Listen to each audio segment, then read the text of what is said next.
Hello and welcome to Talking Politics at the Hindu with me, Nistula Hebbar, where we look at news that has been making the headlines all of last week. Well, last week I was in West Bengal, and not without a bit of deja vu on my side, because it was the second time that I had traveled to a state to cover elections at the height of the COVID pandemic. The first time was in Bihar in October last year, where the first election during the COVID era had taken place. At that time, I was petrified of large crowds at rallies, crowded press rooms, and a lot of travel that was required. This time around too, I saw that not much had changed in terms of campaigning being done.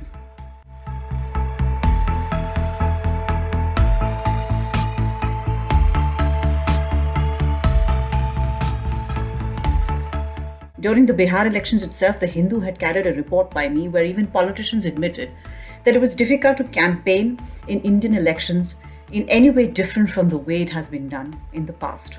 Means large rallies, crowds, massive outreach programs.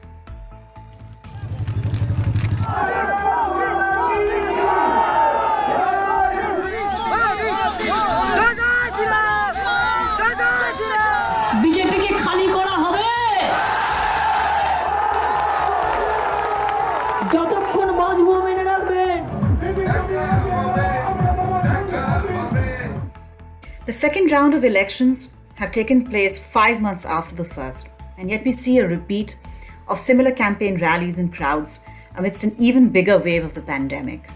While COVID-19 cases have been rising in non-election going states, and crowded events like the Haridwar Kumbh Mela have also taken place, the lengthy campaign season in state elections has taken a toll and will continue till the end of the month.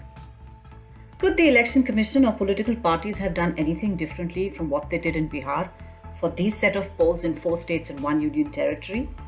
In balancing the need to hold polls, which are constitutionally mandated once the term of an assembly comes to an end, could rallies and roadshows have been better monitored for COVID-19 compliant behaviour?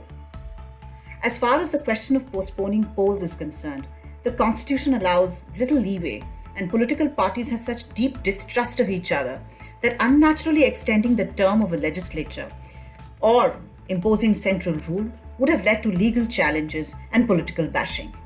Could the Election Commission have done anything different in terms of implementing COVID-compliant behaviour from its experience in the Bihar elections? Well, it can mandate smaller crowds, it can mandate door-to-door campaigning, it can also use the Disaster Management Act to prevent crowds gathering in a large number of places.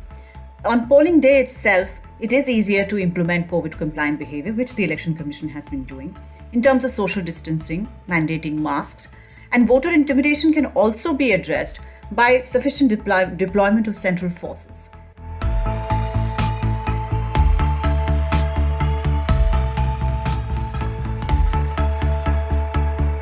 As far as my own personal experience of covering elections in these COVID times is concerned, it's been a very stressful experience. Tension of getting the coverage just right and trying to avoid contracting a disease the world is still struggling to treat. I want to add a short editorial comment. As a reporter, I normally avoid doing that. But as they say, we are in extraordinary times.